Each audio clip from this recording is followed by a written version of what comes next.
ఇప్పుడు యమధర్మరాజు గారు ఇలా చెబుతున్నట్ట. శిక్ష శిక్ష ఆయనే ఖరారు చేయాలి, జడ్జి గారే వేయాలి. శిక్ష మాత్రం అసిస్టెంట్లు వేయరు, ప్రాసిక్యూటర్లు వేయరు, లాయర్లు వేయరు. వాళ్ళంతా వాదోపవాదాలే.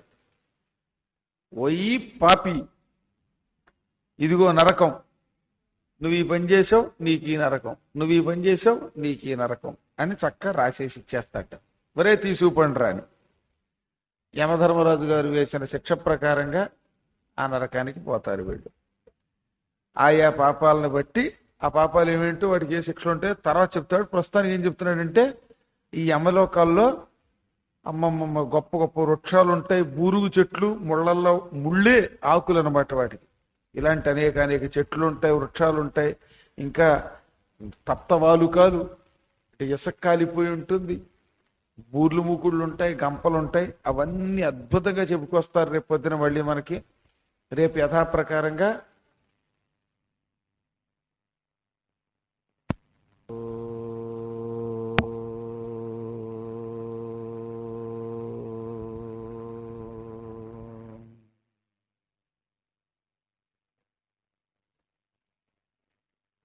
విద్యానామంతస్తిమిరమిహిరద్వీపనగరీ జడానాం చైతన్యస్తవకమతిఝరీ దరిద్రాణాం చింతామణిగుణనిగా మగ్నానాం దోష్ట్రామ శుక్లాంబరధరం విష్ణుం శశివర్ణం ప్రసన్నవదనం సర్వవిఘ్నోపశాంతయే వందే గురుపదద్వంద్వం అవాంగ్మానసగోచరం రక్తశుక్లప్రభామిశ్రం అతర్క్యం త్రైపురం మహః. నారాయణం నమస్కృత్య నరం చైవ నరోత్తమం. అష్టాదశ పురాణ ప్రాయోజిత కార్యక్రమంలోకి మళ్ళీ మనం అడుగు పెడుతున్నాం. ఇవాళ భారతదేశంలో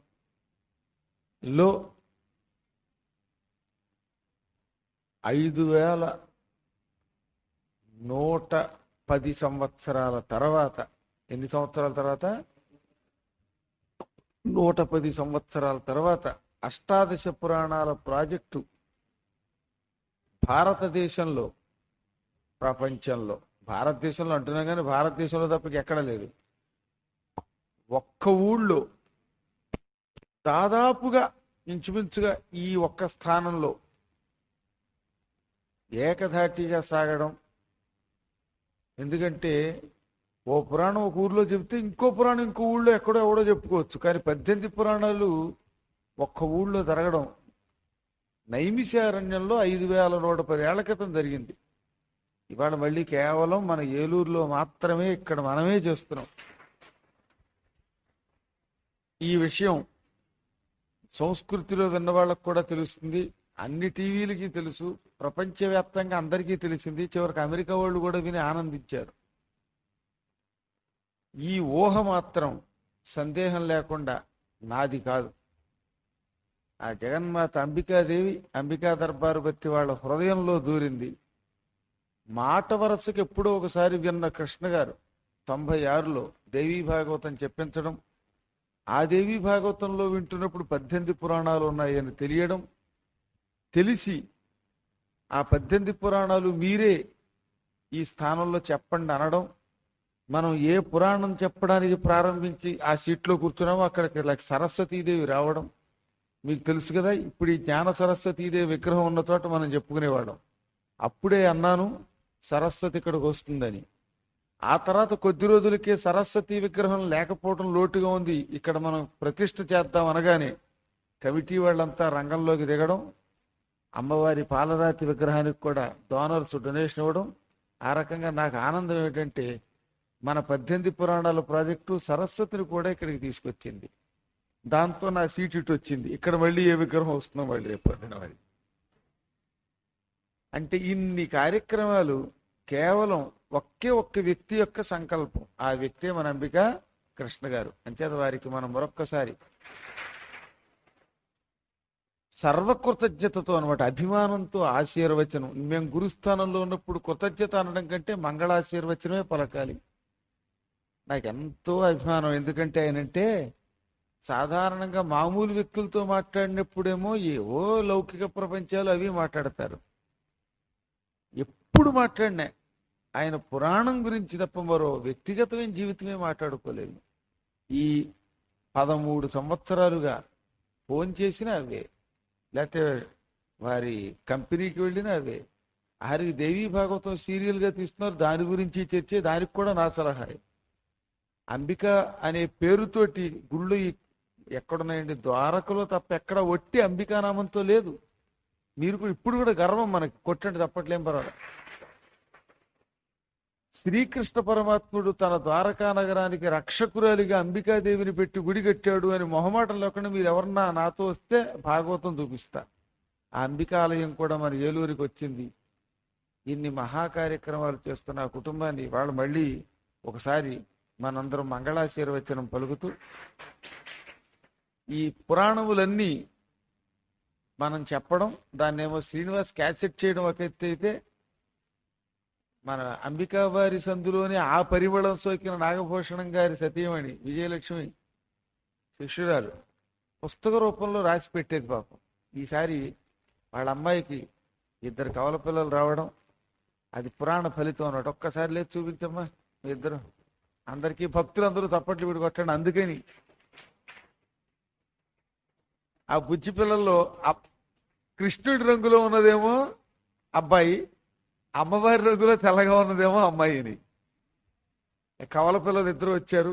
పురాణాలు రాసి పెడితే నేను ఎప్పుడో చెప్పి అమ్మాయికి కూడా ఆనాడే అన్నాను, శ్రద్ధగా వచ్చి వినేది. చెన్నైలో నేనున్నా అంటూ ఓ మంచి అల్లుడు వచ్చాడు వీళ్ళకి. వాళ్ళు చాలా సుఖంగా ఉంటున్నారు. అస్సలు ఎప్పుడు నేను మాట వరుసకు కూడా ఆవిడ ఫోన్ ఎత్తేవాడిని కాదు. ఎందుకని పురాణం ఉందని అడిగితే నేను సాధారణంగా ఫోన్లు ఎత్తన, ఆ విషయం మీకు తెలుసు. అదొక అయినా పట్టువదల విక్రమార్కుడిలాగా ఆ సారథి గారిని, పార్థసారథి గారిని, విశాలక్షి గారిని అడిగి ఎక్కడున్నానో తెలుసుకుని పాపం రాసి పెట్టిన మహాపుణ్యం. వారు మన పీఠానికి కూడా యథోచితంగా ఒక 5,000 రూపాయలు విరాళం ప్రకటించి ఇచ్చారు. కూడా ప్రకటించలా, ఇచ్చేశారు డైరెక్ట్. కొంతమంది ప్రకటించి తర్వాత అంటారు ఇచ్చారు. ఆ కుటుంబం ఇలాగే 10 కాలాల పాటు ఇంకా బాగా, ఇలా అనకూడదు, ఇంకా సమున్నత స్థితికి వెళ్ళాలని, అంబికాదేవి అనుగ్రహం కలగాలని, అమ్మవారి పురాణం విన్న వాళ్ళకి, రాసిన వాళ్ళకి, దీని గురించి ఆలోచించిన వాళ్ళందరికీ శుభమే కలుగుతోంది. ఇంతమందికి ఇన్ని శుభాలు కలిగిస్తున్న కృష్ణ గారికి శుభం కలిగి తీరుతుంది. మీ అందరికీ కూడా అమ్మాయి ఏ బెంగ పెట్టుకోక్కర్లా. అమ్మని నమ్మిన వాళ్ళు ఎవళ్ళు కూడా నాకు ఈ బెంగ ఉంది అనుకున్న వాళ్ళు అందరూ ఒకసారి చేయొత్తండి. ఎంతో కొంత బెంగ ఉంటుంది, మా మాట లేకుండా ఎత్తేయండి. అమ్మవారి సన్నిధానంలో సత్యమే పలకండి, ఎత్తేయండి. ఈ బెంగలు ఉంటాయి మీకే కాదు, ఎప్పుడో ఒకప్పుడు కష్టం వస్తుంది అందరికి. ఆ బెంగలన్నీ ఈ రోజు నుంచి పోయి తీరతాయి. అంచేత అమ్మకి అందరూ మనస్ఫూర్తిగా అంబికని మర్చిపోలేము, అమ్మని మర్చిపోలేమని వీళ్ళ క్యాప్షన్ ఇవాళ మీరందరికీ నిజం. అంచేత మరొక్కసారిగా మీ అందరూ కూడా ఆ జగన్మాతను తలుచుకోండి. నేను చెప్పినట్టే ఇప్పుడు జరుగుతున్న ఘట్టాలు చాలా గొప్పవని చెప్పాను. ప్రామాణికం లేకుండా ఏదీ చెప్పనని మీ అందరికీ తెలుసు. నేను ఏ పని చేసినా ప్రమాణం. ప్రమాణం అంటే ఏమిటి? పురాణంలో పలానా శ్లోకంలో ఉందని చూపించి చేస్తాను. అది లేకుండా నోటికొచ్చింది చెప్పడం అలవాటు లేదు. అందుకే ఇన్ని దేశాల వాళ్ళు కూడా గురువుగా నన్ను అంగీకరించడం. చివరికి వాళ్ళ అమెరికాలో రోజు సంభాషణ తరచుగా జరిపేటటువంటి మా పార్థసారథి గారి కుటుంబం అంటే పీఠంలో రెగ్యులర్గా ఉంటారు కాబట్టి వాళ్ళకి తెలుసు. ఆ తిరుపతి రావడం, మిగతా వాళ్ళకి కూడా రావడం. ఇందిరమ్మ గారిని వాళ్ళ అబ్బాయి అప్పుడప్పుడు ఈమెయిల్ కొట్టి ఫోన్ చేసి, గురువుగారు మీరు ఇచ్చాను మాత్రం సంతోషంగా ఉంది అని ఈమెయిల్ కొడతారు. ఇలా చాలా మంది. వాళ్ళందరికీ ఎందుకనంటే తస్మాత్ శాస్త్ర ప్రమాణంతు, కృష్ణుడు చెప్పాడు శాస్త్రం ప్రమాణంగా పుచ్చుకో, ఈ గ్రంథంలో నీవు ఇలా చేయము అని చెప్పాడు. అలా చెయ్యాలి. అలా చేస్తే శుభం కలిగి తీరుతుంది. మీరందరూ పిల్లలు గనక నాకు మీ అందరి అభివృద్ధి, ఇహలోకంలో సుఖం, పరలోకంలో సుఖం రెండింటినీ కోరి ఈ శాస్త్ర ప్రమాణ కార్యక్రమాలు మనం చేయిస్తున్నాం. పురాణాల్లో చెప్పినవి చెప్పినట్టుగా తూచా తప్పకుండా మీరు కూడా అలాగే ఎప్పుడైనా సాయంత్రం కార్యక్రమం ఉంటే 7ంటికి 4:30కి 2:30 వాళ్ళంటే వచ్చేస్తున్నారు పాపం. తిండి తిని తినక నడిచి నడవక ద్వారకా తిరుమల పాదయాత్ర అంటే 3,000 మంది పైన వచ్చారు మీరు. అలాంటి మీ అందరికీ ఈ తాత్కాలికంగా ఏదైనా కష్టం ఉంటే అది పూర్వజన్మ కర్మయోగం, అవన్నీ పోతాయి. కొంచెం ఆలస్యం అవ్వచ్చు, 4 రోజులు ఆలస్యం అయింది, అయినే ఎటువంటి శుభం జరిగింది మరి ఆ జగన్మాత అనుగ్రహం. అంటే దేనికి బెంగొద్దు. Why do you fear when I am here, ఇది నేను చెప్పే మాట, ఇది మీరు మనస్సులో పెట్టుకోండి. ఇప్పుడు ఎందుకు చెబుతున్నా ఈ మాట మళ్ళీ గట్టిగా అంటే, ఇప్పుడు చెప్పే ఈ కార్యక్రమాలు మనం 3 రోజుల నుంచి వింటున్నాం కదా, ఇవి విన్నవాడు పొరపాటున కూడా నరకమునకు వెళ్ళడుగాక వెళ్ళడు వెళ్ళడు వెళ్ళడు అని శ్రీకృష్ణుడు గరుత్మంతునికి చెప్పాడు. నైమిషారణ్యంలో 88,000 మంది సౌనకాది మహర్షులకి సూత మహర్షి చెప్పాడు. భూదేవికి విష్ణుమూర్తి వరాహ రూపంలోనూ చెప్పాడు. నేను మీకు చెబుతున్నా. అంచేత అమ్మ భక్తులు, నా భక్తులు అయిన మీ అందరూ కూడా ఈ అద్భుత పవిత్ర శిష్య బృందం అంతా ఖచ్చితంగా ఇక్కడ భవిష్యత్తులో సుఖం పొందుతారు. శరీరం విడిచిపెట్టడం ఎప్పుడో ఒకప్పుడు తప్పదు గనక ఆయుష్ తీరి శరీరం విడిచిపెట్టాక అనాయాస మరణానంతరం వీళ్ళంతా స్వర్గాది దివ్యలోకాలకి ఇంకా భక్తితో నమ్మి వింటే మోక్షానికి వెడతారు. అంచేత ఒక్కసారి వక్షస్థలం మీద చెయ్యి వేసుకోండి. మళ్ళీ ఇంకోసారి శ్లోకం చెప్పిస్తున్నా. అశాంతి పోవడం కోసం, ఆనందం పొందడం కోసం ఈ శ్లోకం ఇదురుగు చెప్పించాను, అయినా చెప్పిస్తున్నారు. ఎడం వైపు గుండెకాయ మీద పెట్టుకోండి. అనాయాసేన మరణం వినా దైన్యేన జీవితం దేహాంతే తవ సాయుజ్యం దేహిమే పార్వతీపతే. ఎవరి దగ్గరికి వెళ్ళి అడుక్కునే స్థితి లేకుండా బతకాలి. మన సొంతం కోసం అడుక్కోవద్దు. పవిత్ర కార్యక్రమాలకు పర్వాలా. ఇప్పుడు ఏదో గుడి కొడుతున్నాం అంటే అది వేరు. అయ్యా నాకు అన్నం లేదు బావోయ్ అని యాచించే దరిద్రపు స్థితి అక్కర్లా. అందుకని వినాదైన్యైన జీవితం, మాకు కష్టం వచ్చింది అప్పు కావాలని ఇతరుల దగ్గరికి వెళ్ళే స్థితిని తొలగిస్తాడు. దీంట్లో శరీరం విడిచిపెట్టేటప్పుడు 100 ఏళ్లకో 90 ఏళ్లకో ఆయుష్ క్షీణించాక సుఖంగా ఉన్నవాడు ఉన్నట్టు వెళ్ళిపోవాలి. దేహం విడిచిపెట్టాక నీ సాయుధ్యానికి రావాలి. ఈ వివవయ పార్వతీపతి అని భక్తితో కోరుకుంటూ, ఇంకా ఈ కార్యక్రమం నేను చెప్పే మరి కొంతకాలం పాటు శ్రద్ధగా రండి. నమః పార్వతీపతయే. నరకములు ఎన్నున్నాయో ఇప్పుడు చెప్పుకొస్తున్నాడు ఆయన. ఇవన్నీ నరకాల యొక్క పేర్లు అనమాట.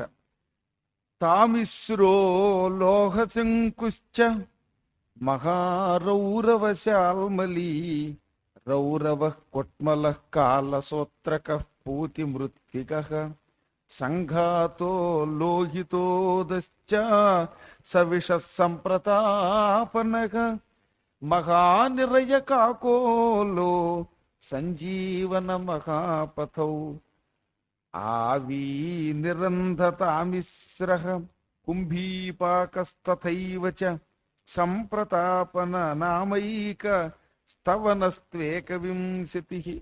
నరకములు చాలా ఉన్నాయి, కానీ 21 నరకములు బాగా ప్రసిద్ధికి ఎక్కాయి. ఇవి కొంచెం తీవ్ర నరకములు, ప్రమాదం కలిగించే నరకాలు. అందులో మొదటిది తామిశ్ర అంటే కటిక చీకటి. అక్కడ హఠాత్తుగా కరెంటు లేకపోతే, కనీసం దీపారాధన కూడా లేకపోతే, ఎంత కన్ను పొడుచుకున్నా కానరాని కటిక చీకటి ఎలా వ్యాపిస్తుందో ఈ లోకమంతా, అటువంటి కటిక చీకటి తప్ప కనిపించినటువంటి భయంకర నరకం అంధతామిశ్రం. అది చాలా భయంకరమైనది. కన్ను పొడుచుకున్నా కానరాని కటిక చీకటట. ఈ తామిశ్రం తర్వాత రెండోది లోహశంకుశ్చ.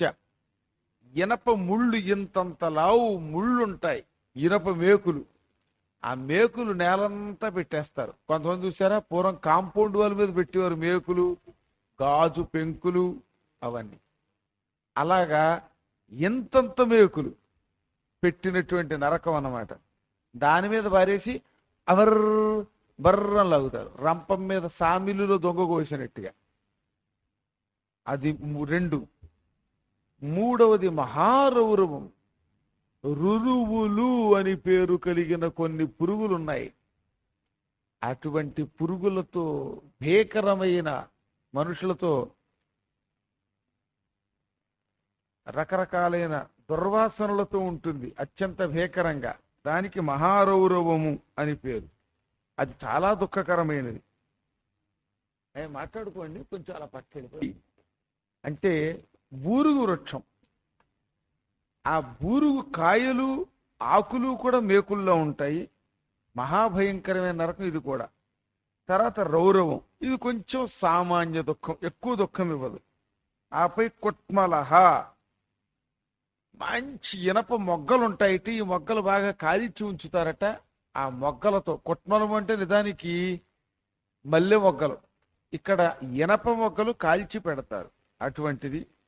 కాలసూత్రం అంటే యముడి పాశం వంటి తాళ్ళు మెడకేసేసి బిగించేసేస్తారు. అంటాడు వాడు, నానాయతన పడిపోతాడు. అయినా మళ్ళీ వదులుతూ ఉంటారు. ఆ తర్వాత పూతి మృత్తిక, అంటే పూతి అంటే దుర్వాసన, మృత్తిక అంటే మట్టి. పూతి మృత్తిక అంటే దుర్వాసనతో ఉన్న మట్టి, మలమూత్రాలతో కుళ్ళిపోయిన మట్టి ఎలా ఉంటుంది అటువంటి దరిద్రపు వాసనతో ఉన్నది.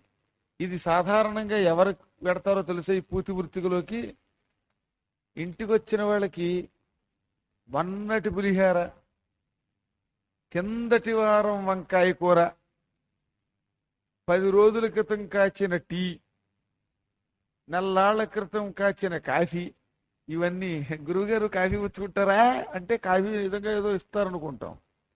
వాడు నెల్లాళ్ల క్రితం కాచిన కాఫీ ఎవరు తాగకపోతే ఇంట్లో అట్టే పెట్టారట, ఎవరు తాగట్లా, బయట పారబోయడానికి భయం, దాన్ని కొంచెం వేడి చేసి ఇస్తారు. అదిగో అలా ఇచ్చిన వాళ్ళు వీళ్ళందరూ కూడా ఈ పూతి మృత్తికం దగ్గర కడతారు. అక్కడ ఈ కంపుతో ఉన్న ఈ మట్టి వాడి నోట్లో పోసి అక్కడ పడుకోబెట్టి ఏడిపిస్తారట బాగా. ఇక ఆ తర్వాత పూతి మృత్తికం అయ్యాక సంఘాతం, అనేక జంతువులతో కలిసినది. ఒక జంతువు కాదు, భయంకర జంతువులు, విష జంతువులు ఉంటాయి. తర్వాత లోహితోదము అంటే రక్తం వంటి జలం, నీళ్లుంటాయి, అంతా రక్తమే అందులో. తర్వాత సవిష, విషంతో కూడినటువంటి ఒకానొక భయంకర నరకం. సంప్రతాపన, తాపనము అంటే వేడి ఇచ్చేది, ప్రతాపనం అంటే మిక్కిలి వేడితో కూడినది. సంప్రతాపన అంటే ఇంకా వేడిని వర్ణించలేం బావో. సూర్యుని ముట్టుకుంటే ఎలా ఉంటుంది అంత వేడి, భయంకరమైన వేడి, భయంకరమైన వేడి. మహానిరయం, నిరయము అంటే నరకం, చాలా నరకం, అంటే వెర్రి బాధలు కలిగించే నరకం. కాకోలం, బాధాకరమైన బొంతకాకులు ఇంతంత నల్లని ముక్కులతో కసిక్కి కసిక్కి అని పొడి చేస్తాయి. కాకోలం అంటే పాములని కూడా అర్థం. ఇలాంటి పాములతో, నీటి కాకులతో, బొంతకాకులతో ఉండే నరకం. సంజీవనం అంటే అక్కడ పడుకోబెడితే వీడు చచ్చిపోతూ చావు, మళ్ళీ బతుకుతూ ఉంటాడు, చస్తాడు బతుకుతాడు. చావడం అంటే నరకంలో ఉన్నవాడికి చావు ఉండదుగా, దుఃఖం, మళ్ళీ బ్రతుకు, అలాంటిది. ఆ తర్వాత మహాపథం, ఎంత దూరం వెళ్ళండి దానికి అంతం ఉండదు. ఒక్కోసారి ఉంటుంది నడక, నడక మీద, పాదయాత్ర మీద మనకి ద్వారకా, తిరుమల, లేకపోతే విజయవాడ వెళ్ళినప్పుడు చూసాం కదా, కొంత దూరం వరకు సరదాగా హుషారుగా ఉంటుంది. దారిలో ఉప్మాలు పెడతారు, ఇడ్లీలు పెడతారు, షోడాలు పోస్తారు. అక్కడి నుంచి ఆ తర్వాత కనిపిస్తాడు దేవుడు అనమాట. గురువు గారు ఏమాత్రం దూరం ఉందండి అనేవారు కొత్తల్లో, మొదట్లో వచ్చిన వాళ్ళు. పాపం ఇంకెంత దూరం అండం, ఇంకెంత, అబ్బాయి 10 కిలోమీటర్లు వచ్చామా, ఇంకెంత 12 కిలోమీటర్లు అనేవాడు నేను. 10 కిలోమీటర్లు వచ్చాం, ఇంక 12 అనేసరికి వాడు ఉంటుంది. 12 కిలోమీటర్లు అన్నది విన్నారు కానీ తర్వాత వెలిగేది ఏమిటండి, 10 వచ్చాం ఇంకా 12 వెళ్ళాలా, అయ్యో. ఆ నడక ఇంక తెమలదనమాట. అప్పుడు కొంతమంది అయితే పెయిన్ కిల్లర్స్ మందులు కూడా తెచ్చుకుని వేశారు. నాకు కూడా ఇచ్చారు ఒక కిల్లర్. అంటే నన్ను కిల్లర్ కాదు, వాడు నా పాలిట్ కాదు, పెయిన్ మాత్రమే పోవాలి. అది పెయిన్ కిల్లర్ తప్ప పౌరాణిక్ కిల్లర్ కాదు. అంచేత అద్భుతమైన మందులు వేసుకుంటే నడవలేము. అడుగడుగు తీసివేస్తూ ఉంటే ఏడుకొండలవాడ వెంకటరమణ అని అనకుండానే అంటాం, గోవిందా గోవిందా. పాదయాత్ర అయిపోయిందా, అయిపోయింది. భలే బొబ్బలు వచ్చాయి కదా. అలా బొబ్బలు వచ్చి నా చివరి క్షణంలో నడిచేటప్పుడు కాస్తైనా ఇబ్బంది పొందిన వాళ్ళు చేయొద్దండి బాబు. అంటే మీరంతా అస్సలు ఇబ్బంది పొందలేదు ఒకటి. ఎంత గొప్ప వాళ్ళు అండి బాబు, సత్యవృత్తులు అని చెప్పి. కానీ వచ్చేయి బొబ్బలు, చెప్పడానికి మొహమాట పడుతున్నారు. కానీ ఇక అలాగే ఎంత దూరం నడిచినా నడకకి అంతం లేని నరకం ఇది. ఆ తర్వాతది ఆవీచి, అంటే తరంగములు లేని నీళ్లు, కెరటాలు ఉండవు, ఆ నీళ్లలో ముంచేస్తారు. అమ్మ నీరోయ్, కొత్త కొత్త కొత్త కొత్త బుస బుస ఉణుకుతూ ఉంటుంది. ఆ తర్వాతది అంధతామిశ్రం. మామూలు తామిశ్రం అంటే చీకటి, అంధతామిశ్రం అంటే కటికి చీకటి. కుంభీపాకం, దీని గురించి చెప్పాం. ఇది ఎక్కువ సార్లు వస్తుంది మీకు. ఎందుకంటే ప్రతిదినం అంతో ఎంతో రోడ్డు మీద వచ్చేటప్పుడు మైసూరు బజ్జీలు చూస్తాం గనక మనం. చల్ల పుడుకని వేస్తాడు, ఇంతంత చిన్న పుడుకు. మా చిన్నప్పుడు తినేవాళ్ళం. ఇప్పుడు అన్ని పీఠాధిపతులు అయ్యాక, నియమాలు వచ్చాక కొంత ఇబ్బంది వస్తుంది కదా. అందుకే పీఠాధిపత్యం అంటే ఏదో మీరు గురువు గారికే దర్జా కూర్చుంటారు అనుకుంటారు. ఏం దర్జా కూర్చుంటారండి? మా సత్యనారాయణ గారు కావాలంటే ఎప్పుడో కూడా బస్సు ఆపిన అది బజ్జీలు తినే అధికారం ఆయనకుంది. నాకెక్కడుంది ఇప్పుడు చెప్పండి? అంచేత అవకాశం లేదు. పూర్వం అయితే చక్క 86కు పూర్వం బడ్డీ కోటి దగ్గర కూర్చుని దర్జాగా టీ తాగేసేవాళ్ళు నిలబడి. ఇప్పుడు అలా తాగలేము, నియమాలు వచ్చాయి. పార్థసారథి గారు ఏమంటారు, రైల్లో కావాలంటే మేము ఏదొస్తే చక్క తీసుకుని కొనుక్కుంటామండి, మీ బతికింతేగా అని ఆక్షేపించగలరు. ఇప్పుడు అప్పట్లో ఆక్షేపించేవారా? కాబట్టి పీఠాధిపత్యంలో కొన్ని స్వేచ్ఛలు ఉండవు. జపం, తపం, నియమం, కడుపులో గ్యాస్ వచ్చినా తినడానికి ఉండదు. మోర్ దాన్ 24 అవర్స్ నాతో ప్రయాణం చేసిన ఈ ఏకాంత భక్తులు పెద్దవాళ్ళకి తెలుస్తుంది నా పాటలు ఏమిటో. మామూలుగా ఇక్కడ ఉన్న వాళ్ళకి తెలియదు ఎంత కష్టపడతాడో. ఒక కాఫీ టీతో ఎలా గడపాలో ఒక్కొక్కసారి, ఆహారం తనతో పాటు ఎంత కష్టపడి పార్సిల్ చేయాలో అలా కానికృతం చక్కగా రోడ్డు పక్కన చల్ల పుడుకు, మైసూరు బజ్జీ, పకోడీ వేయిస్తారే, అలా వేయించడానికి వీలుగా ఉండే కుండలు ఒకటి పెడతారు. ఈ కుండలు మామూలు కుండలు కాదని చెప్పా, మన ఏలూరు అంత అందులో పట్టేస్తుంది. అంత పెద్ద కుండ, పెద్ద కుండ పెట్టేస్తారు. ఆ కుండ నిండా మంచి నూనె పోస్తారు. మామూలు నూనె కాదు, నువ్వుల నూనె. ఆ నువ్వుల నూనె బాగా పోసేసి కళపెళ మరగదీస్తారు.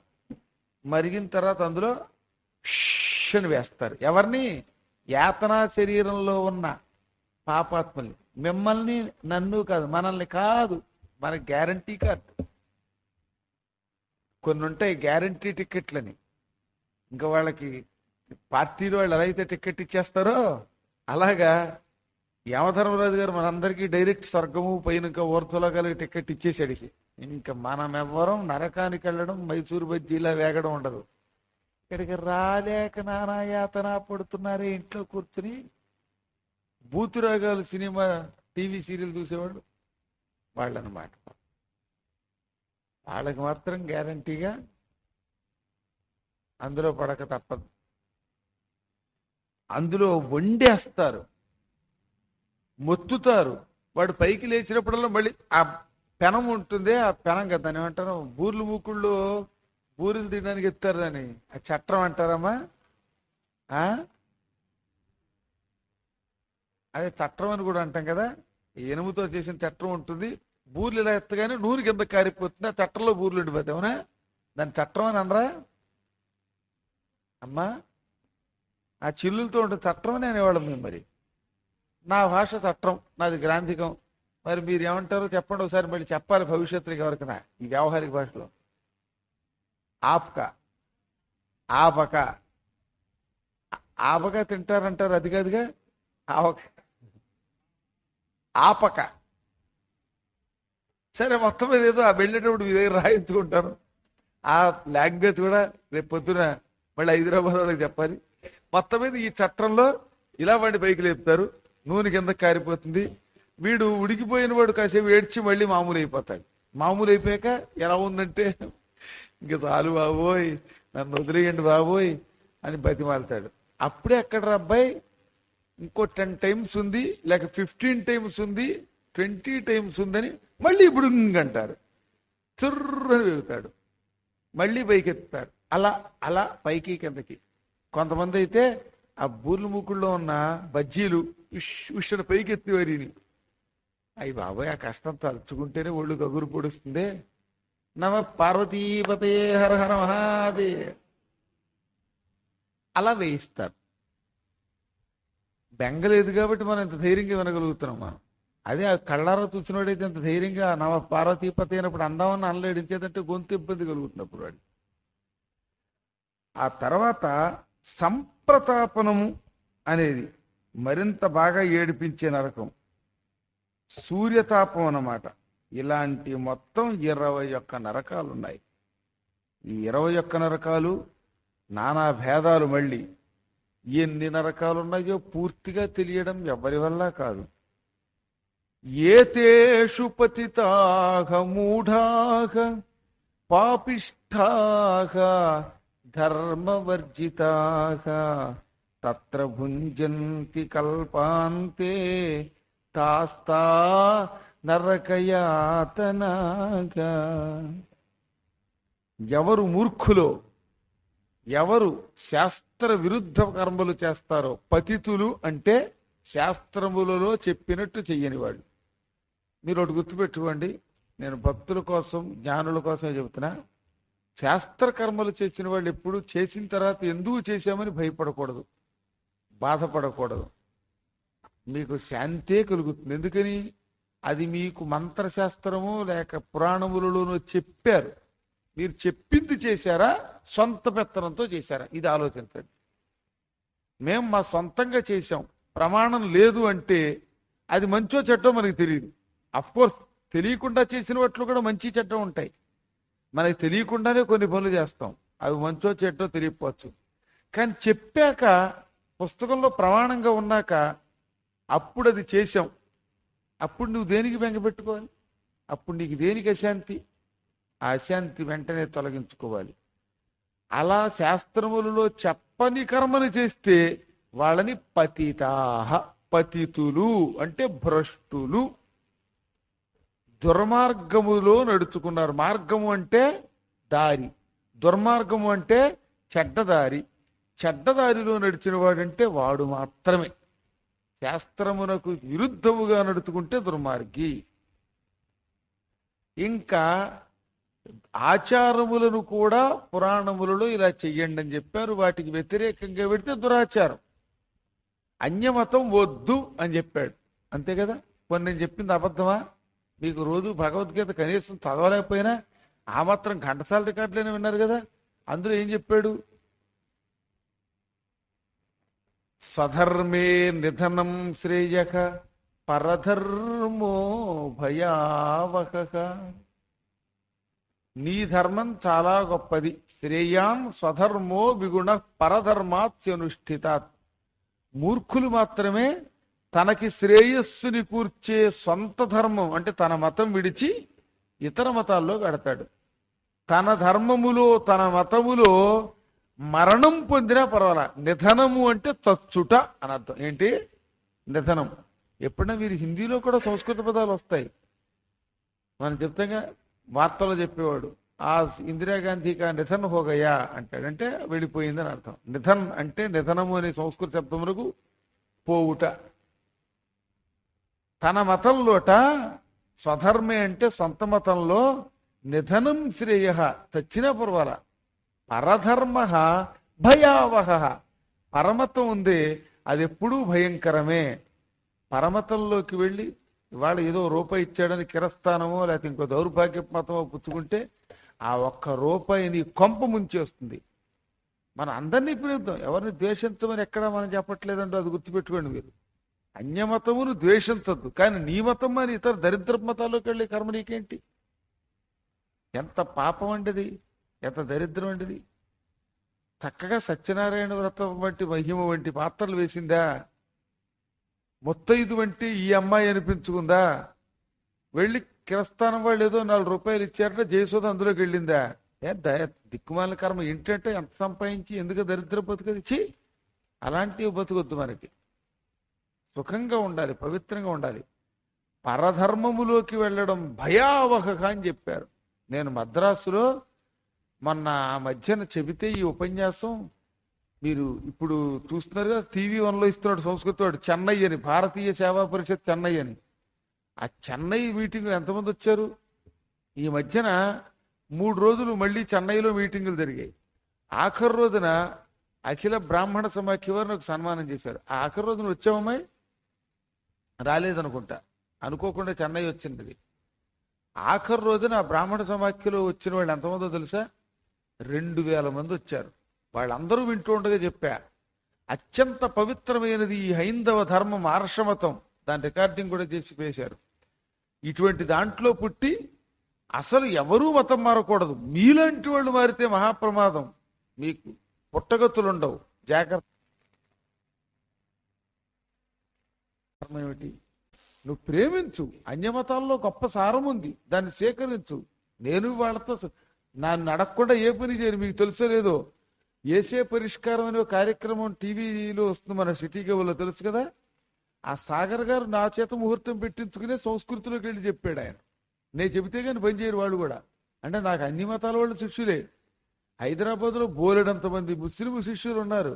అయితేనే మన మతం మార్చుకున్నందులోకి ఎదుగలడు. అందులో మంచి సేకరించాలి తప్ప అన్య మతం పుచ్చుకోవడం ప్రమాదం. తల్లిని విడిచిపెట్టి ఇంకో తల్లి నా తల్లి అని చెప్పడం ఎంత పాపమో అటువంటిదన్నమాట. కాబట్టి పరధర్మం ఎప్పుడూ కూడా భయావహం, డబ్బు కోసం. ఇవాళ నేనే గనక ఈ మతం విడిచిపెట్టి అమెరికా వెళ్ళినప్పుడు ఒక్కసారి ఒక్క సిలువు వేయించుకుంటే, ఒక అన్యమతం తీసుకుంటే నాకు ఎంత డబ్బు వస్తుందో తెలుసునా? మీరు ఊహించండి ఎంత ఇస్తారు. 5 కోట్ల రూపాయలు ఇస్తామన్నారు ఇండియన్ కరెన్సీ. 5 కోట్లు. ఎన్నాళ్ళు ఈ పురాణాలు చెబితే మనం డబ్బు సంపాదిస్తాం. 5 crores ఒక్క గురువు గారి విలువను కట్టారు. తర్వాత ఎంత ఇస్తారో అది వేరే విషయం. నాకు వద్దురా బాబు పెచ్చ పేరుగా, అసలు ఆ మాట మాట్లాడేవు గట్టి నీతో స్నేహం కట్టన్నారు. విదేశాల్లో నాకు అంత డిమాండ్ ఉంది. వాళ్ళ మామూలు మన మతం వాళ్ళే అక్కడ ఉండిపోమంటే ఉండనన్నానే. 5 కోట్లు కాదు కదా, నిలువెత్తు తులాభారం బంగారంతో తూచిన అన్యమతం నా మనకెందుకండి. ఒకవేళ నిజంగా 50 కోట్లు వచ్చాయనుకుందా నాకు, ఈ 50 కోట్లు వాడు ఇచ్చిందంతా నేను ఎంతకాలం బతుకుతా, తర్వాత ఈ 50 కోట్లు ఏమవుతాయి? ఒక్కసారి మీరు అందరూ గుండెల మీద చేసుకోండి. అందుకే నేను ఇంత గట్టిగా చెబుతున్నాను. ఇక్కడ ఏం చెబుతున్నానంటే, ఇలా ఎవరైతే ధర్మవర్జిత, తన ధర్మం విడిచిపెడతారో, అన్యమతములలోకి వెడతారో, వీళ్ళందరూ ఆయా నరకాలకు వెడతారు. ఎవరు సంసారంలో కడుపు నింపుకోవడం కోసం మాత్రమే బతుకుతున్నారో వాళ్ళందరికీ ఈ నరకాలుంటాయి. భూత ద్వేషంతో ప్రాణుల్ని నాశనం చేసే దుర్మార్గులందరికీ ఈ నరకాలు. లోకంలో అందరినీ కష్టపెట్టి తన కుటుంబ సంరక్షణ మాత్రమే చేసుకునే దుర్మార్గులు ఈ నరకాలకు వెడతారు. ధనం సంపాదించడం కష్టం, పాపం సంపాదించడం చాలా తేలిక. ఇక్కడ ఏమని చెప్తున్నాడంటే, ఈ 70వ శ్లోకంలో చాలా అద్భుతమైన శ్లోకం ఇది, 3వ అధ్యాయంలో. కేవలేనహ్య ధర్మేణ కుటుంబ భరణోత్సుక యాతి జీవోంధతామిశ్రం చరమంతమపదం. ఏమంటున్నాడో తెలుసా? సంసారం పోషించుకోవడం తప్పు కాదు. నువ్వు డబ్బు సంపాదించాలి, సంసారం పోషించాలి, శ్రమ పడాలి, రేపు నాకు చావు లేదు అనుకుని సంపాదించాలట సంపాదించేటప్పుడు. కానీ నీ సంపాదన వల్ల ఇతరులకు నాశనం కలగకుండా చూసుకో. రోజు 1,00,000 రూపాయలు ఇస్తారు జనాన్ని చంపితే అంటే, టెర్రరిస్ట్గా 1,00,000 రూపాయలు సంపాదించిన డబ్బుటండి. నానా దరిద్రపు వస్తువులతో వ్యాపారం చేసుకుంటూ దానివల్ల లోకాన్ని నాశనం చేస్తూ చంపేస్తూ బతకడం బతుక కాదు. కాదు. నీ పొట్ట పోషణ, నీ కుటుంబ పోషణ కోసం చేసే కర్మని ఇతరుల నాశనం మాత్రం లేకుండా చూసుకో. అందులో తన పొట్ట పోషణకి బతుకుతూ లోక నాశనానికి ఎవడు ఉపయోగపడతాడో వాళ్ళందరూ ఈ అంధతామిశ్రాది నరకాల పాలవుతారు. ఈ నరకానికి క్రిందగా ఉండే భయంకర లోకాలలో జన్మిస్తారు. కొంచెం కింద భూలోకంలో తర్వాత పుడతారు మళ్ళీ. ఇప్పుడు ఎవరెవరు ఈ నరకానికి ఎడతారో చెప్పాడు. ఏ మత్తు లేకుండా శ్రద్ధగా వినాలి. కడుపు నిండుగా వస్తారు వీరంతా భక్తి శ్రద్ధలతో. అందుకే చెబుతున్నా.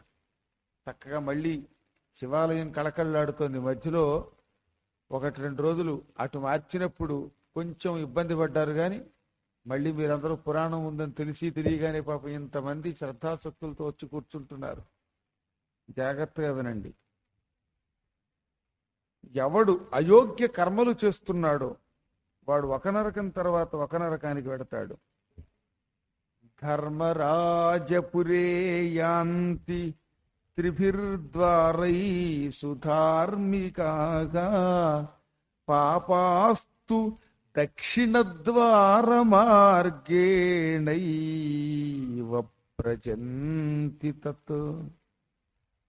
యమధర్మరాజు గారి మార్గానికి అంటే నగరానికి 4 వైపులా ద్వారాలు ఉన్నాయి. ఒకటి గుర్తుపెట్టుకోండి, ఇంటికి 4 వైపులా తలుపులు పెట్టుకుంటే ఇంకా ఇంటికి వాస్తు దోషం లేదు. అలా కాకుండా 4 వైపులా ద్వారం పెట్టుకోవడానికి వీలు లేనప్పుడు మాత్రం ఒక్క దక్షిణ ద్వారం ఉంటే ప్రమాదం.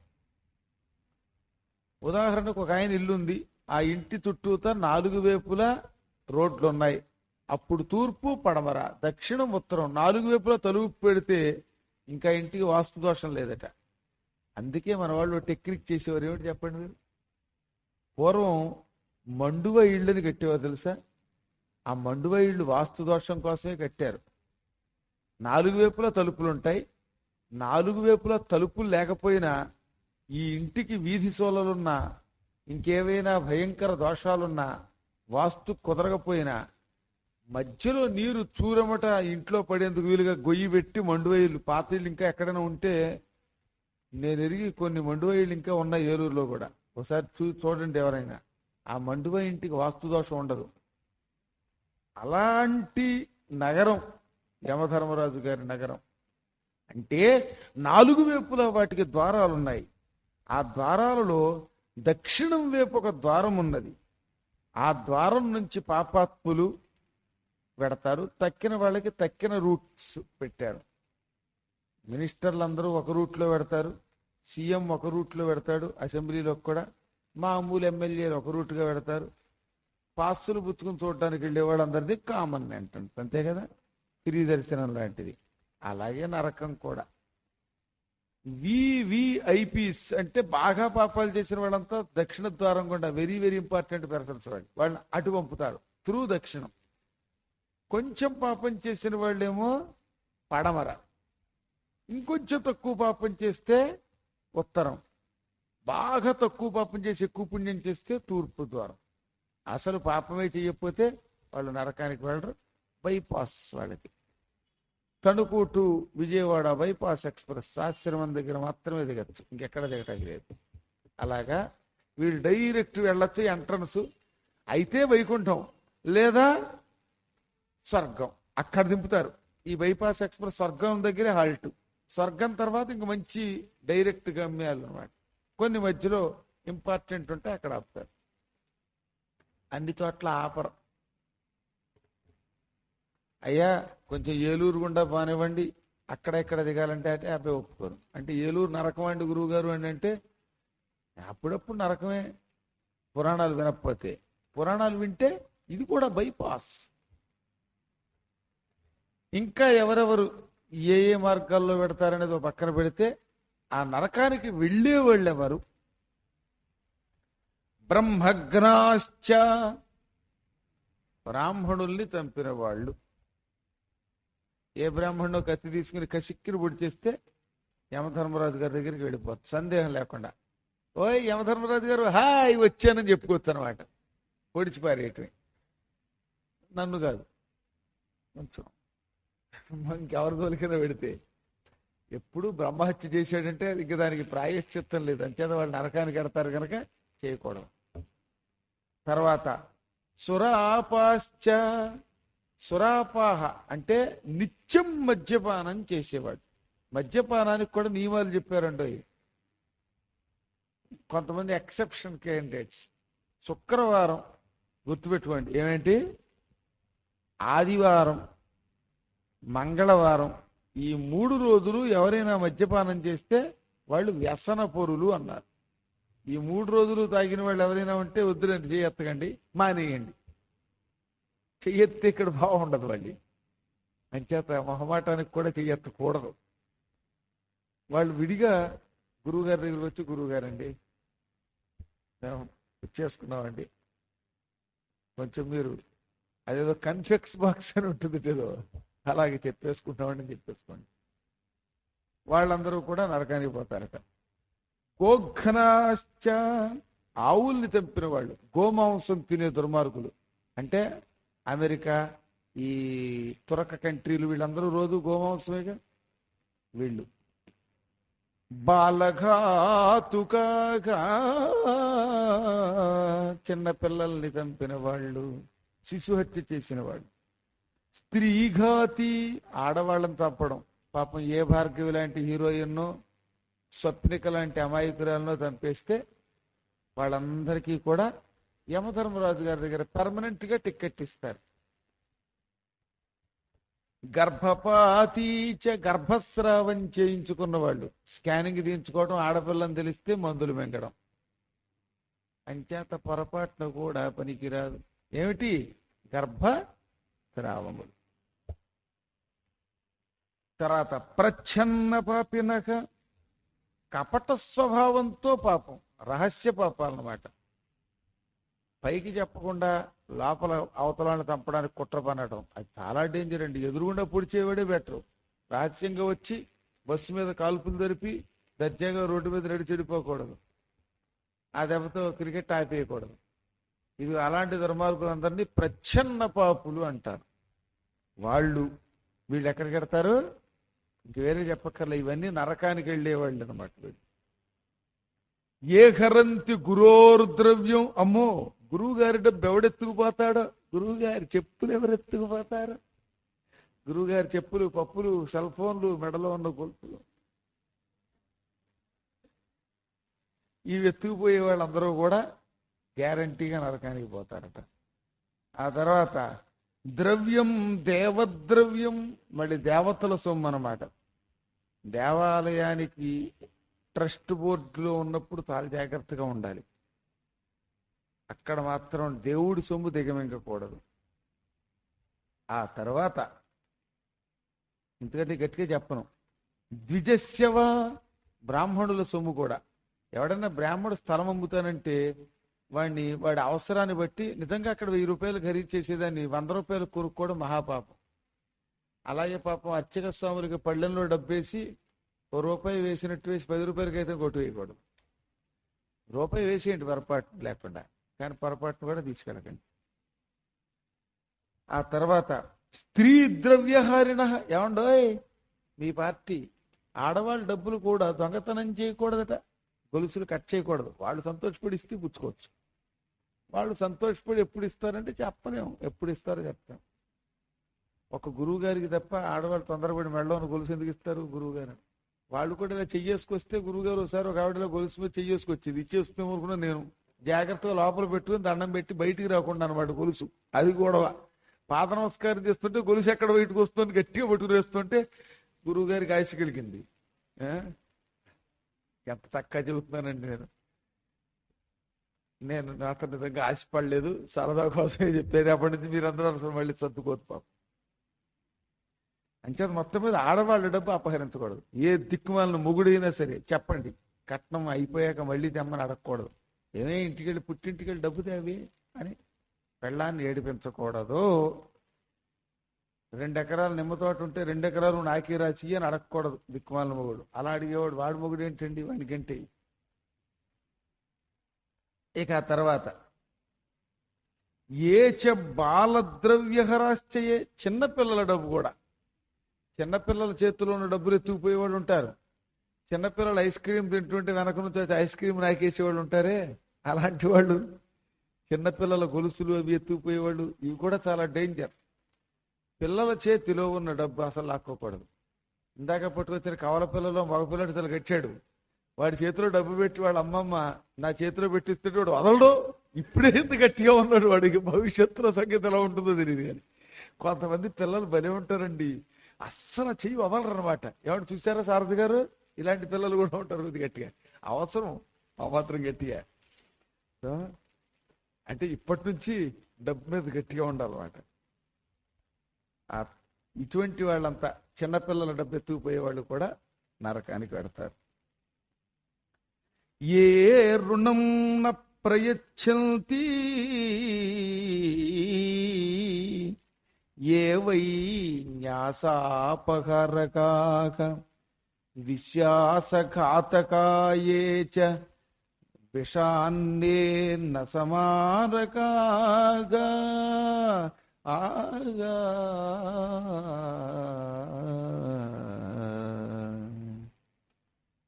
రుణము తీర్చకుండా ఉన్నవాళ్ళు అప్పుచ్చుకుంటారు, తిరిగివ్వరండి.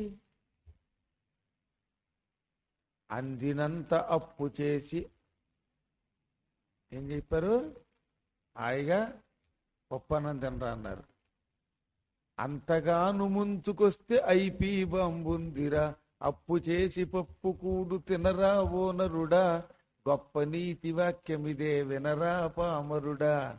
మనకి అప్పు చేసి పప్పు కూడు అనే సినిమాలో టైటిల్ సంగీతం. ఇది చాలా డేంజర్ సుమా. ఆ రుణములు తీర్చని వాళ్ళు నరకానికి పోతారు. వచ్చే జన్మలో మళ్ళీ దరిద్రం వించి అందరి దగ్గరికి వెళ్ళి అప్పుల పారవులైపోతారు. కనుక అప్పు మాత్రం తీర్చేయవలసిందే. అప్పు పుచ్చుకొని తిరిగి తీర్చని వాళ్ళు కూడా నరకానికి వెళ్ళిపోతారట. ఆ తర్వాత న్యాసాపహారకాహ, అయ్యా ఈ 10 రూపాయలు మీ దగ్గర అట్టే పెట్టండి, వెళ్ళేటప్పుడు ఇవ్వండి అని ఇచ్చాక ఆ తర్వాత వెళ్ళేటప్పుడు ఎవరు, నువ్వు నాకెక్కడిచ్చా అంట. ఇలాంటి దుర్మార్గులు కూడా నరకానికే వెడతారు. అంటే దగ్గర అట్టే పెట్టమని దాచమని ఇచ్చిన డబ్బులు ఎత్తుకుపోకూడదు. మామూలుగా చేతిలో పెడితే పుచ్చేసుకోవచ్చు అనమాట. విశ్వాసఘాతకులు, నమ్మించి మోసం చేసేవాడు, అలాంటి వాళ్ళు కూడా నరకానికే. విషాన్నంతో చంపేవాళ్ళు, అన్నంలో విషం కలిపి పెట్టేసి చంపేస్తారుగా కొందరు. పిఠాపురంలో పాపం భార్యాభర్తలు ఉపన్యాసానికి వచ్చేవాడు. ఆ భర్త అప్పుడప్పుడు కాళ్ళు కూడా పాపం ఎంతో శ్రద్ధగా వచ్చేవాడు. ఓ రోజున బాగున్నారా అని అడిగితే, లేదు గురువు గారు కష్టం వచ్చిందని. అడిగామంటే, మా అమ్మాయే మా ఆవిడకి విషం పెట్టి చంపేసిందండి, పొలం రాయట్లేదని. అమ్మ ఆ చచ్చిపోయిన వాళ్ళ ఆవిడ పేరు మీద 2 ఎకరాలు 3 ఎకరాలు ఉంది, ఇంత చేసి పాపం కూతురు విషం పెట్టి చంపిందండి. ఇంకెందుకంటే ఆ తల్లికి ఎంత ద్రోహం అండి అది. అలాంటి వాళ్ళు నరకానికి వెళ్ళకపోతే ఎక్కడికి వెడతారు పాపం. చాలా బాధపడతాడు. ఆయన చెప్పమని చెప్పాడండి అందరికి, అందుకని చెప్తున్నాను, లేకపోతే నేను చెప్పను సుమా కొన్ని పేర్లు. ఏళ్ల సూర్యనారాయణ, మనకి మీకు నాతో ఎప్పుడైనా పిఠాపురం వచ్చిన వాళ్ళకి చూపిస్తాను ఈసారి. పాపం ఆయన పేరు ఏళ్ల సూర్యనారాయణ. తరచుగా నమస్తే గురువు గారు నమస్కారం అంటాడు. పాపం ఎంతో బాధపడతాడు.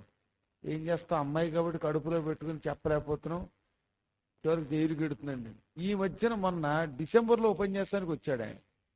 వచ్చినప్పుడు బాధపడుతూ ఏమన్నాడో తెలుసా, మా ఆవిడ్ని మా అమ్మాయి చంపిందండి, ఆవిడనేమో జైల్లో పెట్టారండి అనుకోకుండా.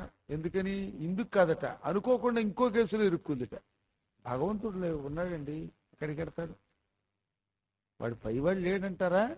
లేకపోతే ఇవన్నీ ఎందుకు ఈ సృష్టి? ఏదో ఓ టైంలో వేసేస్తాడు అదొక పటక్క. అది అలా విషం పెట్టి చంపిన దుర్మార్గులు కూడా నరకానికి వెడతారు.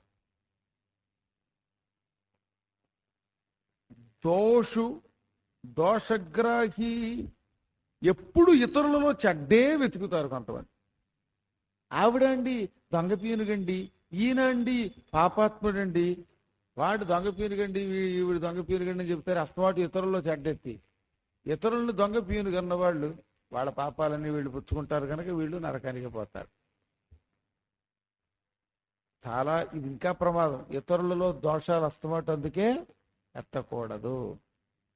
ఇతరుల దోషములు నెత్తే వాళ్ళని చూచి యమధర్మరాజు నవ్వుతాట. ఎందుకని, పార్థసారథి గారిలో ఈ తప్పు ఉంది, ఈ తప్పు ఉందని 10 సార్లు అంటే ఆయన దగ్గర పొరపాటున ఏమైనా అంతో ఎంతో పాపం ఉంటే అవన్నీ మనం శుభ్రంగా ఆయన క్లీన్ చేసేసాం అనమాట. ఆయనకి ఎంత లాభం, రెండో రకం లాభం ఇది. పురాణం వినడం పుణ్యం, ఆయన తిట్టడం వల్ల, ఆయన దోషం రహస్యంగా చెప్పడం వల్ల మనం ఏమయ్యాం, ఆ పాపాలు లాక్కుంటున్నాం. అందుకని ఏమైనా ఉంటే ముఖం మీద చెప్పమన్నాడు. అది కూడా అనవసరం, గురువుల్ని పక్కన పెట్టండి. గురువులు చెప్పకపోతే తప్పు. మామూలుగా ఎట్టి పరిస్థితుల్లో ఇతరుల గుణదోషములను మనం పట్టించుకో, దోషం వద్దు, గుణం ఎత్తచ్చు. ఇక తర్వాత మంచి గుణములుంటే పొగడాలి. ఇప్పుడు నేనేం చెప్పా, ఒకళ్ళ దగ్గర పురాణం రాసే లక్షణం ఉంటుంది, ఒకరి దగ్గర పురాణం చెప్పే లక్షణం ఉంటుంది. ఒక్కొక్కడు బాగా వింటారు, ఒక్కొక్కళ్ళు అమ్మవారికి బాగా సేవ చేస్తారు, ఒక్కొక్కళ్ళు దండేస్తారు, ఒక్కొక్కళ్ళు రాగానే అగరబత్తి వెలిగిస్తారు. ఇలా ఆయా మంచి గుణములు ఉంటాయి. ఎంత ఉంటే కొండంత చెయ్యండి, నా మాట వినండి అంటున్నాడు విష్ణుమూర్తి. రాముడి గొప్పతనం ఏమిటి? ఎవరైనా ఎంత ఉపకారం చేస్తే కొండంత పొగిడేవాడు, అపకారం చేస్తే మర్చిపోయేవాడు. ఇది ఉత్తమ లక్షణం. అలాంటి వాళ్ళు గొప్పవాళ్ళు అవుతారు. చెడ్డ లక్షణాలతో ఇతరుల మంచిని చూసి ఏడిస్తే వాళ్ళు నరకానికి పోతారు. ఇక ఎవరైనా మంచి పనులు చేస్తే ఆ మంచిలో చెడ్డ వెతకడం, దీన్ని అసూయ అంటాం అని చెప్పాం కదా ఇవరకు కూడా. గుణేషు దోషారోప అసూయ, మంచి గుణములలో కూడా చెడ్డనే ఆరోపిస్తే అది అసూయ. అంబికా కృష్ణ గారి హయాంలో మా రోడ్డు వేశారు. అంబికా కృష్ణ గారు రోడ్డు వేయించారు బాబోయ్ అని పొగిడితే నష్టం ఏంటి మనకి? అలా కాకుండా ఆయన డబ్బులు ఏంటండి, గవర్నమెంట్ డబ్బులేగా పెట్టేయించారంటే, గవర్నమెంట్ డబ్బులు ఎంతమంది వేయిస్తున్నారు, ఎంతమంది దిగమింగేస్తున్నారు మనం చూస్తున్నాంగా. అలా దిగమింగకుండా కార్యక్రమం చేస్తే మంచి ఆనందించాలి. ఎవరైనా అంతే. నా చెప్పులే పట్టుకొచ్చి నా శిష్యుడు, అయ్యా గురువుగారు ఇవ్వనండి మీ చెప్పులను పెట్టుకుని ఇచ్చాడు అనుకోండి, గురువుగారి చెప్పులేగా ఇచ్చిందంటే ఆ చెప్పులు పట్టుకుపోకుండా నాకు ఇవ్వడమే పుణ్యం, అది గుర్తుపెట్టుకోండి. ఏదో ఈవిడ పట్టుకొచ్చి చెప్పులు చేసి ఇచ్చింది అనుకుందాం, శివా పుట్టువేరని, ఆ చెప్పుల షాప్ కాబట్టి ఇచ్చిందండి, అయితే ఇస్తున్నాడంటే చెప్పుల షాప్ అయితే ఇస్తారేటి? అలా ఎవరైనా ఇవ్వాలని రూల్ లేదు. ఇచ్చారు కాబట్టి అది సద్గుణం. ఆ సద్గుణం ఎప్పుడూ మెచ్చుకోండి. కష్టపడి ఉపన్యాసానికి నడిచి వస్తున్నారు మీరు, లేక బండి మీద వచ్చారు, గంటన్నర కూర్చుని విన్నారు, ఇంటి దగ్గర కాలక్షేపం అవ్వకు వచ్చారండి అంటే ఇంకెంతకంటే పాపం ఉందా? కాలక్షేపం అవ్వడానికి బోల్డ్ ఉన్నాయి, సీరియల్స్ ఉన్నాయి, ఉదయభాన్ ఉంది టీవీలో, రోజు తిట్టుకునేటటువంటి హీరోయిన్లు ఉన్నారు ఒకళ్ళొకళ్ళు. వీళ్ళందరూ లేరేటి? వాళ్ళ దగ్గరికి వెళ్లకుండా, అక్కడికి వెళ్లకుండా ఈ పురాణానికి వస్తున్నారంటే డెఫినెట్ గా మీరంతా భక్తులు. ఎంత గొప్పవాళ్ళండి, పొగడండి వీలుంటే. అంతేగాని ఖాళీ ఉంది కాబట్టి వచ్చారనకండి. మంచిలో చెడ్డ వెతక్కండి. అలా అసూయ పడితే వాళ్ళు నరకానికి పోతారు. పాపాత్ముల్ని సేవించకూడదు, నీచుల దగ్గర సేవ చేయకూడదు, వాళ్ళు కూడా నరకానికి పోతారు. ఇంకా రాగిణ, అనురాగము నీచుల మీద నీచానురాగిణ అంటే నీచులతో ప్రేమ, నీచులతో సాంగత్యం పనికిరాదు. సాంగత్యం సజ్జనై సహా. ఓ పాపాత్ముడిని ఎవరినో ప్రేమించాం, వాడిని పెళ్లి చేసుకుంటాం అనుకున్నాం, చిచి అది మహాపాపం. ఇంకా మూఢాహ, మూర్ఖులు, ఇది శాస్త్రంలో ఉంది చూసుకోండి అని చెబితే అది వినకుండా తమ ఇష్టం వచ్చినట్టు పనులు చేసేవాడిని మూర్ఖులు అంటారు. మూఢులు అంటే వాళ్ళకి శాస్త్రం వద్దు, ఇంకోటి వద్దు, ఏం చెప్పినా వినరు, వాళ్ళు మూర్ఖులు అన్నమాట. అది అటువంటి దుర్మార్గుల్ని పొరపాటును కూడా స్వర్గానికి పంపరు, నరకానికి పంపుతారు. ఇంకా సత్సంగతి పరాంగుఖా, పరాంగుఖులు అంటే వ్యతిరేకముగా వెళ్ళువారు. సత్సంగతి పరాంగుఖా అంటే సత్సాంగత్యం కలిపినటువంటి వాళ్ళకి వ్యతిరేకంగా వెళ్ళేవారు, సజ్జనులకు వ్యతిరేకంగా వెళ్ళేవారు. మీలాంటి సజ్జనులతో స్నేహం చేయకుండా దుర్మార్గులతో వెడితే అటువంటి వాళ్ళని సత్సంగతి పరాంగుఖా, సత్పురుష సహవాసం చెయ్యని వాళ్ళు అని. పాపాత్ములతో స్నేహం మానేయండి, వాళ్ళతో స్నేహం చేస్తే నరకానికి పోతారు. తీర్థ సజ్జన సత్కర్మ గుణదేవ వినిందకాగా పురాణ వేదమే మాంసా న్యాయ వేదాంత దోషణాగా. పుణ్యక్షేత్రములను తిట్టేవాళ్ళు పుణ్యక్షేత్రములకు వ్యతిరేకంగా వెళ్ళారు. రండి వేస్తారు పైకి రండి. చాలా రోజులు అయిపోయింది, తీర్థయాత్రకి వెళ్ళారా? అది మీరు లేకపోతే ఎంత లోటుగా ఉందో. ముందు వరుసలకు కొంచెం కనపడేలా కూర్చోండి. పుణ్యక్షేత్రములను చూడని వాళ్ళు అనగానే చూసిన ఆయన వచ్చారు. చూసారా, ఇది అమ్మ యొక్క అనుగ్రహం. ఆ మేస్టారు కూడా చాలా పరమభక్తులు, పురాణ భక్తులు.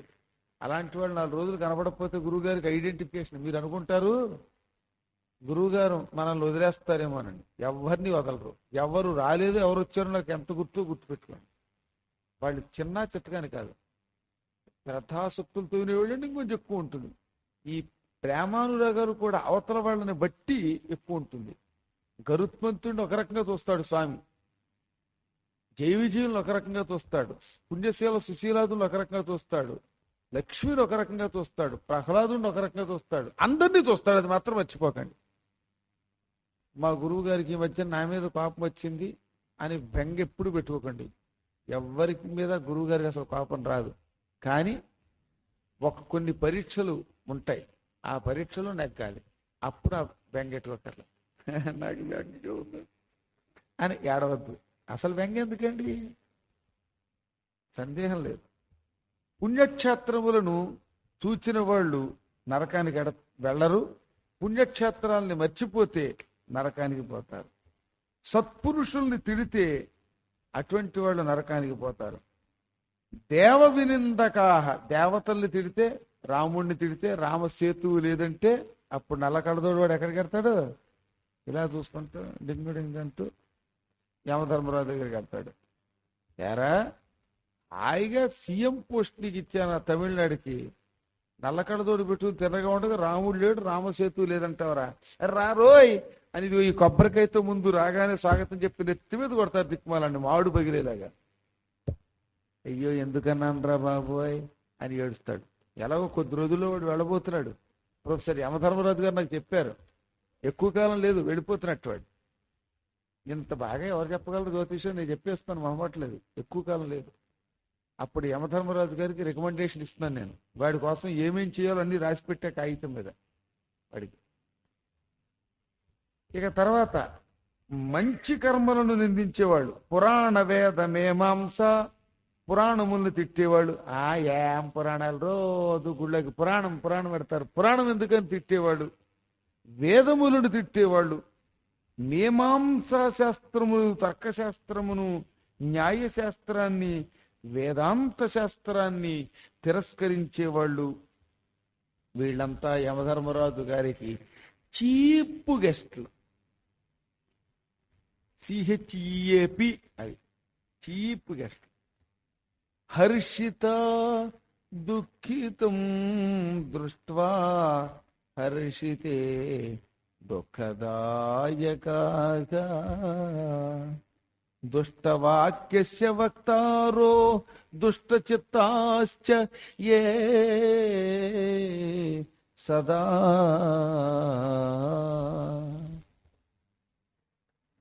ఎవరు ఇతరులు దుఃఖం పొందుతూ ఉంటే తాము సంతోషం పొందుతారో, అంటే ఇతరులు బాధపడుతున్నారు, ఎవడో ఒక్కొక్కడు అప్పులతోటో ఇంకేదో బాధపడుతున్నాడు పాపం. అలా బాధపడుతున్న వాడిని చూసి మనం బాధపడాలటండి, వాళ్ళకి ఎంత కష్టం వచ్చింది అని. అప్పుడు చంకలు కట్టు అచ్చిగా వాడికి బాగా అయ్యింది అన్నామో, ఈ బాగా అయ్యింది అన్నది అక్కడికి తీసుకెళ్ళి మళ్ళీ వాడిని కొళ్ళబొడుస్తారు. వాళ్ళంతా యమధర్మరాజు గారి దగ్గరికి పోక తప్పదు. ఇక ఎవడు నిత్య సంతోషంతో ఉన్నవాడిని చూసి తాను ఏడుస్తాడో వాడు నరకానికి పోతాడు. చెడ్డ మాటలు బండబూతులు మాట్లాడే వాళ్ళు ఉంటారే, వాళ్ళు కూడా నరకానికి పోతారు. దుష్టవాక్యస్య వక్తారహ, అంటే చెడ్డ మాటలే పలికేవాళ్ళు. వాళ్ళు పురాణాలు చెప్పరు, పురాణ వాక్యాలు వినరు, ఎంతసేపు బూతులు తిట్టుకుంటూ రోడ్డు మీద తిరుగుతారు వాళ్ళు. దుష్ట స్వభావం కలిగిన వాళ్ళు వీళ్ళంతా యమధర్మరాజు గారికి అతిథులుగా పెడతారు. నిజమైన భగవద్భక్తులకి బ్రహ్మానందం కలుగుతుంది. బ్రహ్మానందం 2 రకాలు. భక్తి వల్ల ఆనందం వస్తుంది, లేదా శాస్త్రములు వినడం వల్ల ఆశ వస్తుంది. అలాంటి వాళ్ళు నరకానికి వెళ్ళరట పొరపాటును కూడా. రేపటి ఆశ నిన్న వెతలేటికి నేటి సుఖాల తేలుమా. ఆ ఆ, ఆ, భక్తితో భగవత్కథలు వింటే రేపు మీద ఆశ అక్కర్లా, నిన్న బాధలు అక్కర్లా, ఈ పూట మాత్రం బ్రహ్మానందం కలుగుతుంది. ఆ బ్రహ్మానంద స్వరూపులు నరకానికి వెళ్ళరు. అలా కాకుండా దుష్ట స్వభావంతో నోటికొచ్చినట్టు మాట్లాడే వాళ్ళు మాత్రం నరకానికి పోతారు. న శృణ్వంతి హితం వాక్యం శాస్త్ర వార్తాం కదాపిన ఆత్మసంభావితాః స్తబ్ధమూఢాః పండితమానినః.